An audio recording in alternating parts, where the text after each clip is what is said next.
کبھی اپنے فرزند کو دیکھتے ہیں، کبھی حسین کو دیکھتے ہیں، کبھی حسین کے ماموں کو دیکھتے ہیں۔ حضرت ابراہیم اور حضرت امام حسین رضی اللہ تعالیٰ عنہ دونوں کو دیکھ کر اللہ کے محبوب خوش ہو رہے ہیں۔ فرشتہ نے اذن مانگا، آقا کریم نے اذن دیا۔ اس نے عرض کی حضور ان دو میں سے ایک کا اختیار ہے، ایک کو ایک کے بدلے میں قربانی دینا ہوگی۔ اب قربانیوں کی وہ حرم سے جو داستان چلی تھی وہ تسلسل ٹوٹنے نہیں پا رہا ہے، وہ تسلسل جاری ہے۔ حضور نے ایک نظر حضرت ابراہیم کو دیکھا اور پھر ایک نظر حضور نے حضرت امام حسین کو دیکھا، پھر حسین کو پکڑ کے سینے سے لگایا اور کہا میں اپنے اس بیٹے پہ اپنے اس بیٹے کو قربان کر رہا ہوں۔ چند دن کے بعد حضرت ابراہیم کا انتقال ہوا۔ حضور کو جب خبر پہنچی، آقا کریم کی آنکھیں آنسو برسا رہی تھی۔ وَأَيْنَ رسول اللہ تدمعان، حضور کی آنکھوں میں آنسو جاری تھے اور حضور اپنے بیٹے کے سرہانے بیٹھے، پیشانی پہ ہاتھ رکھا، کہا بیٹا آنکھیں رو رہی ہیں، دل غم زدہ ہے، لیکن زبان سے وہی کہوں گا جس سے رب راضی ہوگا۔ لیس منا من ضرب الخدود وشق الجیوب ودعا بدعوی الجاہلیہ، جو گریبان نوچتا ہے، منہ پہ تھپڑ مارتا ہے، سینہ کو بھی کرتا ہے، کہ ہمارے ساتھ اس کا کوئی تعلق نہیں ہے۔ آنکھوں کا غم اور دل کا غم رحمان کی طرف سے ہے، ہاتھوں کا غم اور زبان کا واویلا یہ شیطان کی طرف سے ہے۔ کہا بیٹا آنکھیں رو رہی ہیں، دل غم زدہ ہے، لیکن زبان سے وہی کہوں گا جس سے رب راضی ہوگا۔ اب امام حسین حضور کی گود میں کھیلتے ہیں، کبھی حضور اپنی زبان ان کے منہ میں دے رہے ہیں، کبھی حضور اس کو اپنے کندھوں پہ سوار کرا رہے ہیں۔ کسی صحابی نے کہا کتنی اچھی سواری ملی، کہا سواری دیکھ رہے ہو سوار بھی تو دیکھو۔ کبھی سجدے میں ہیں تو حسین پشت پہ آ کے سوار ہو جاتے ہیں، آقا سجدے کو طول دے رہے ہیں۔ حضرت اسامہ بن زید رضی اللہ تعالیٰ عنہ فرماتے ہیں رات کافی بیت چکی تھی، میں حضور کے در پہ گیا۔ صحابہ حضور کے در پہ چوکھٹ پہ دستک نہیں دیا کرتے تھے، حضور کی چوکھٹ پہ لگ کے بیٹھ جاتے، آقا کریم اپنی مرضی سے آتے، صحابہ دکھڑا کہہ لیتے، کہانی کہہ لیتے، جو پوچھنا تھا پوچھ لیتے۔ لیکن اگر کبھی حالت ناگزیر ہوتی، کبھی ایمرجنسی حالات بنتے تو صحابہ اپنی انگلیوں کے پوروں کے ساتھ حضور کے دروازے پہ دستک دیتے۔ کانت تکرہ ابواب النبی بالاظافر، اللہ اکبر۔ حضور تشریف لائے، حضور سے حاجت کہی۔ یہ 14ویں صدی کی مصیبت ہے کہ نبی سے مانگنا نہیں چاہیے۔ اگر نبی سے نہیں مانگنا تو کس سے مانگے؟ اور کون سی چوکھٹ ہے جس در پہ جھولی پھیلائیں؟ کون سا دوارہ ہے جہاں کشکول پھیلا کے کہیں کہ ہماری جھولی بھر دی جائے؟ اور جتنے بھی سہارے ہیں سبک کرتے ہیں، عزت نفس بڑھاتا ہے سہارا تیرا، ہر آسرا ذلیل کرتا ہے، نبی کا آسرا بندے کو سر بلند کرتا ہے۔ حضرت اسامہ بن زید کہتے ہیں میری حاجت پوری ہو گئی، لیکن میں نے کیا ماجرا دیکھا۔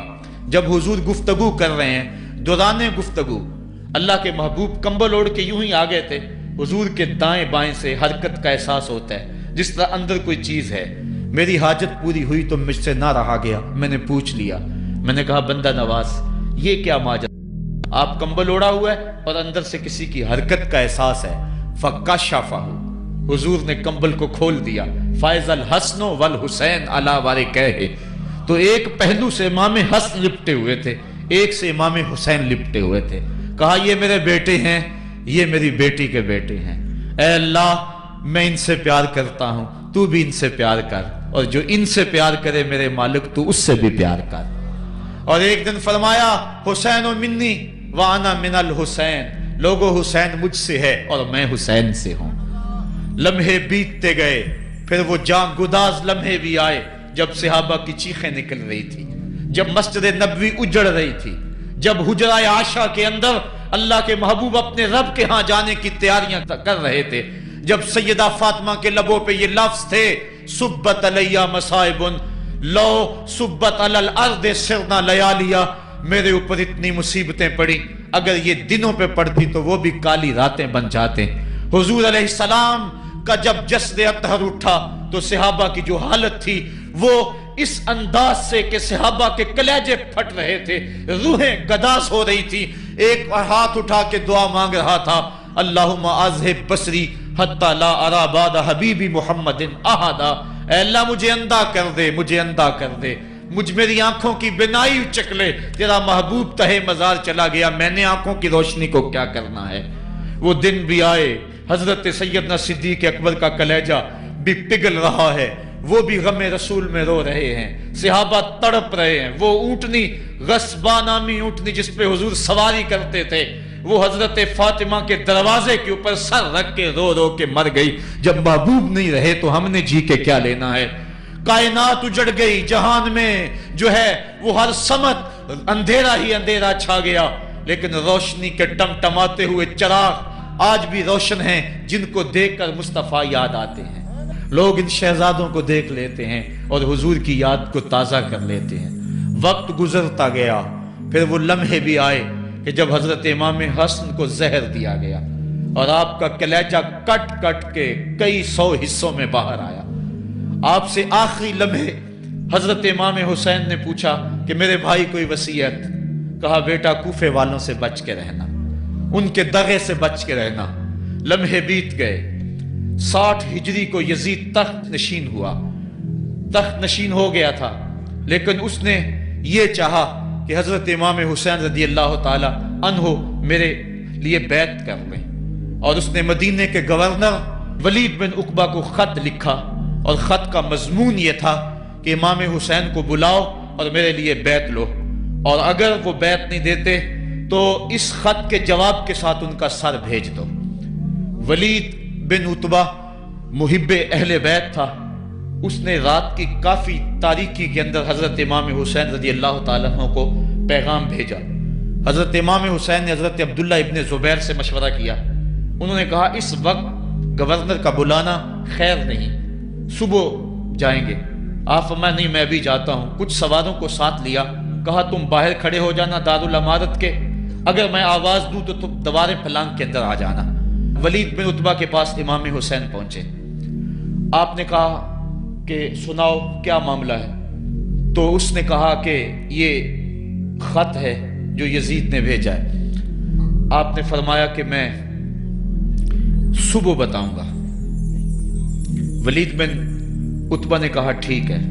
امام حسین پلٹنے لگے تو مروان بن حکم جو پاس بیٹھا ہوا تھا گورنر کے، کہنے لگا یہ چلے گئے تو دوبارہ ہاتھ نہیں آئیں گے، اب موقع ہے، اب ان کو پکڑ لو اور ان سے زبردستی بیعت لے لو۔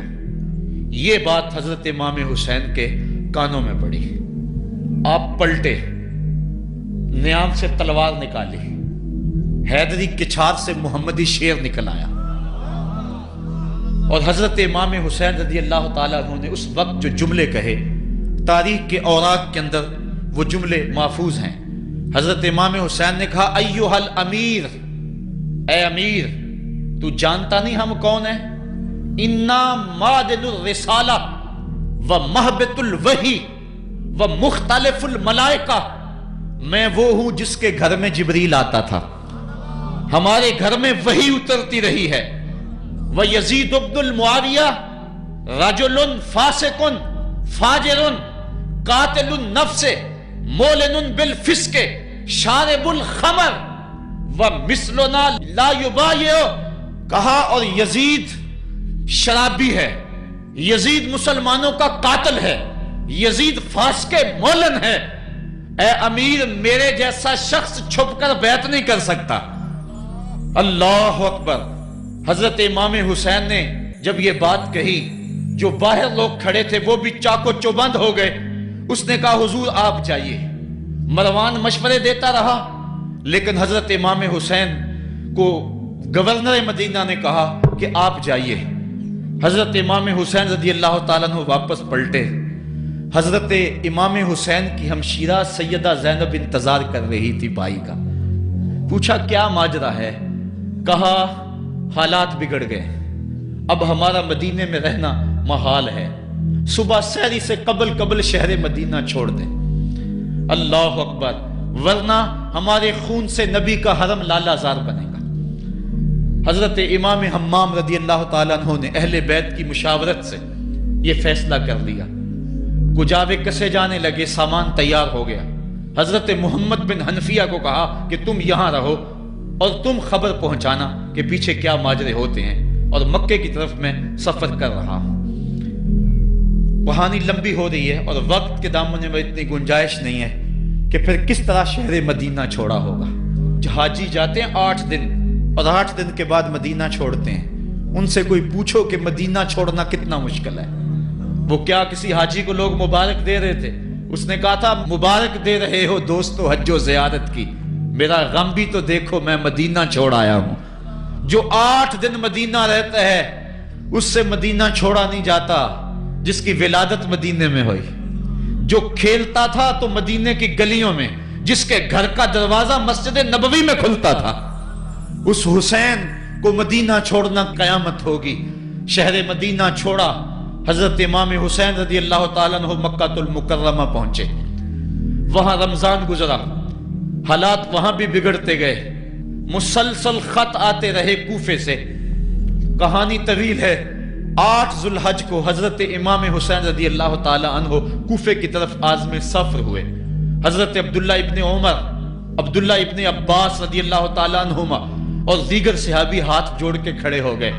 بلکہ حضرت عبداللہ ابن عباس نے تو یہاں تک کہہ دیا کہ میں دیکھ رہا ہوں کہ وہاں تمہیں شہید کیا جائے گا، آپ اگر ضرور جاتے ہیں تو ان بچوں کو چھوڑ دیں.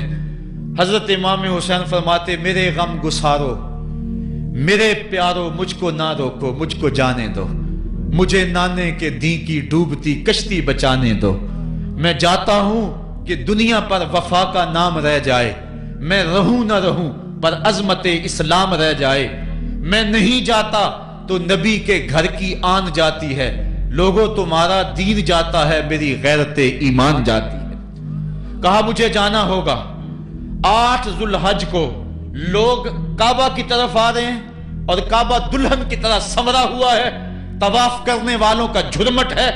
حاجی حج کرنے آ رہے ہیں لیکن حضرت امام حمام کسی اور حج کی تیاری کر رہے ہیں. کسی نے کہا حج تو کر جائیں، اتنی مرتبہ مدینے سے پیدل چل کے آئے اور آج تو مکہ المکرمہ میں موجود ہیں. کہا پیچھے ہٹو، جو حج میں کرنے جا رہا ہوں وہ نوکھا ہوگا، وہ نرالا ہوگا. تم بھی طواف کرو گے، میں بھی طواف کروں گا. تم طواف کعبۃ اللہ کا کرو گے اور میں خیموں کا طواف کروں گا. ایک حج تمہارا ہے، ایک حج میرا ہے. تم بوسے لوگے کس کے حجر اسود کے، میں اپنے فرزند کا منہ چوموں گا. لوگوں ایک طواف تمہارا ہوگا، ایک طواف میرا ہوگا. تم آب زمزم پیو گے، میں پیاسا رہوں گا. اور تم کبھی صفا پہ کبھی مروہ پہ دوڑو گے، میں کبھی علی اکبر کی لاش اٹھانے جاؤں گا، کبھی میں قاسم کی لاش اٹھانے جاؤں گا، کبھی اون محمد کے تڑپتے ہوئے لاشوں کو اٹھانے جاؤں گا. لوگوں ایک حج تمہارا بھی ہے، ایک حج میرا بھی ہے. جب تم حج کر لو گے تمہاری سائی مکمل ہو جائے گی تو تم سر مڈا کے احرام کھول دو گے، اور جب میری سائی مکمل ہو جائے گی تو میں سر کٹا کے احرام کھول دوں گا. تم سفید احرام پہنو گے، میں سرخ احرام پہنوں گا. اور وہ حج قیامت تک کے آنے والے حجوں کی آبرو ہوگا. حسین اگر نہ شہید ہوتا تو آج گھر گھر یزید ہوتا. اسلام کی عظمت عیاں نہ ہوتی، خدا کے گھر میں اذان نہ ہوتی. بار الہا نوحہ سناتا پھرتا، تا روز جزا اشک بہاتا پھرتا. امداد نہ کرتے اگر کربلا میں حسین، اسلام تیرا ٹھوکریں کھاتا پھرتا. کربلا کی تپتی ہوئی ریگزار میں حضرت امام حسین نے جبر و ظلم کے خلاف جس قوت سے کھڑے ہو کر عظیمت کی داستان رقم کی. 10 محرم کا دن تھا، جمعے کا یوم سعید تھا. بھیچ کربلا کے میدان میں دوپہر کے وقت جب نبی کا خاندان اجڑ رہا تھا، ایک ایک کلی اس چمن کی کٹ رہی تھی. 72 افراد 22,000 کے لشکر جرار کے مقابلے میں کھڑے تھے.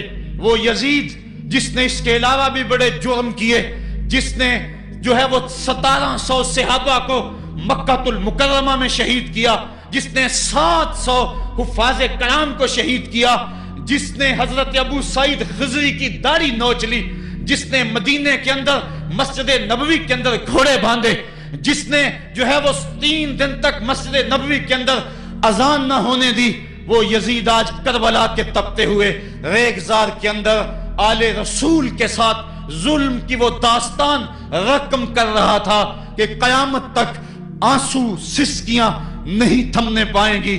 یزید مر گیا اس کا نام مٹ گیا، اس کا تشخص مٹ گیا، لیکن حسین کا نام آج بھی زندہ ہے، اس کا پیغام آج بھی زندہ ہے۔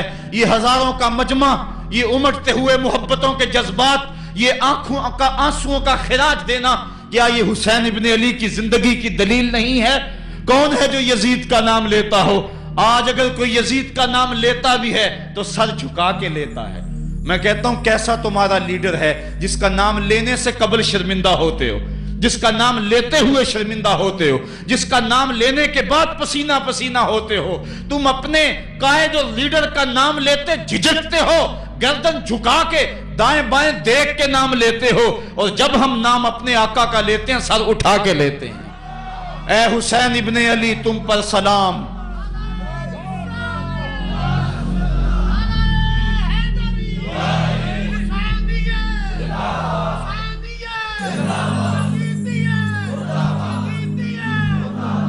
صاحبو، کربلا کا تپتا ہوا منظر ہے، اتنے دکھ آ گئے۔ حضرت سری سختی رضی اللہ تعالیٰ عنہ فرماتے ہیں کہ اللہ تعالیٰ نے جب کائنات کو بنایا، انسانوں کو تخلیق کیا، تو انسانوں کو پوچھا بتاؤ تم میرے ہوگے؟ سب نے کہا مالک ہم تیرے ہیں۔ لیکن جب دنیا کو پیدا کیا تو 9 حصے دنیا کی طرف ہو گئے، 1 حصہ اللہ کی طرف رہ گیا۔ پھر جب عقبہ کو پیدا کیا جو 10واں حصہ تھا، اس میں 9 حصے پھر آخرت کی طرف ہو گئے، جنت دوزخ کے لالچ میں ہو گئے، اور 1 حصہ صرف کہنے لگا نہ ہم جنت کو دیکھتے ہیں نہ دوزخ کو دیکھتے ہیں، مالک ہم تو تجھے دیکھتے ہیں۔ پھر جب اللہ تعالیٰ نے بلاؤں کو پیدا کیا، آزمائش اور امتحانوں کو پیدا کیا، تو 10ویں حصے کے اس 10ویں حصے میں پھر 9 حصے جو ہے وہ ہٹ گئے۔ 1 حصہ ایسا تھا جس نے گردن جھکا کے کہا زمین و آسمان کی بلائیں بنا کے ہمارے گلے کا توق بنا دے، تیرے راستے سے نہیں ہٹیں گے۔ کربلا کے تپتے ہوئے ریگزار میں وہ منظر رقم ہونے والا ہے۔ ایک قربانی منا میں ہوئی تھی، غریب و سادہ و رنگی ہے داستان حرم، نہایت اس کی حسین اور ابتدا ہے اسماعیل۔ وہاں دمبا آ گیا، آگے 100 اونٹ آ گئے، اور آج اللہ اکبر، حضرت امام حسین کربلا کے تپتے ہوئے ریگزار میں 22,000 کے لشکر کے سامنے کھڑے۔ کہا لوگو میرا حق پہچانو، میرے خون سے اپنے ہاتھ نہ رنگو، مجھے پہچانتے ہو کہ میں کون ہوں؟ کہا لوگو جلدی نہ کرو، میرے حق کو پہچانو۔ اس وقت روئے زمین پر کسی نبی کی بیٹی کا بیٹا موجود نہیں ہے۔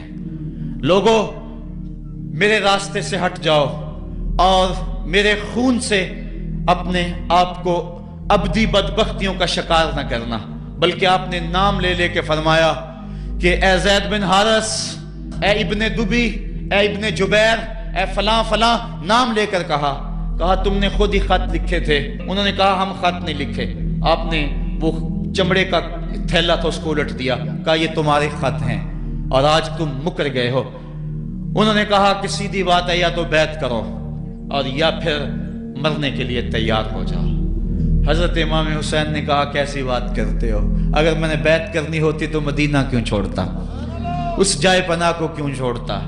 دولت کی تجوریاں کھول دی گئیں، پیشکشیں کی گئیں۔ حضرت امام حسین فرمایا یہ کبھی نہیں ہو سکتا، جس سے صرف حق ہی قبول ہو، یہی جس کا اصل اصول ہو، جو نہ بک سکے جو نہ جھک سکے، اسے کربلائیں ہی راز ہیں۔ پھر جبر کی آندھی چلی، ایک ایک کر کے جانثار راہ خدا میں قربان ہوتا گیا۔ پھر خاندان نبوت کی باری آئی، حضرت علی اکبر، حضرت امام حسین کے جوان سال بیٹے راہ خدا میں جان پیش کرتے ہیں، بھتیجے قاسم رضی اللہ تعالیٰ عنہ جان قربان کرتے ہیں، حضرت عباس کے قلم ہوتے ہیں بازو، جو خود جا سکتے تھے وہ خود قربانی پیش کرتے ہیں۔ اور صاحبو اب یارہ نہیں، جو خود جا نہیں سکتے تھے آپ خود ہاتھوں پہ اٹھا کے فرات کے کنارے پہ لے جاتے ہیں۔ کہا جو آ سکتے تھے وہ تو قدموں پہ چل کے آ گئے، اور جو قدموں پہ نہیں چل سکتے تھے میں انہیں اٹھا کے لے آیا ہوں۔ پھر ایک 2 شاخہ تیر ہلکے اصغر میں پیوست ہوتا ہے، خون چلو میں دے کر آسمان کی طرف اچھالتے ہیں، اور پھر اللہ کی بارگاہ میں عرض کرتے ہیں ربنا تقبل منا ھذا القربان، میرے مالک حسین کی یہ قربانی بھی قبول فرما لے۔ یہ کام آسان نہیں ہے،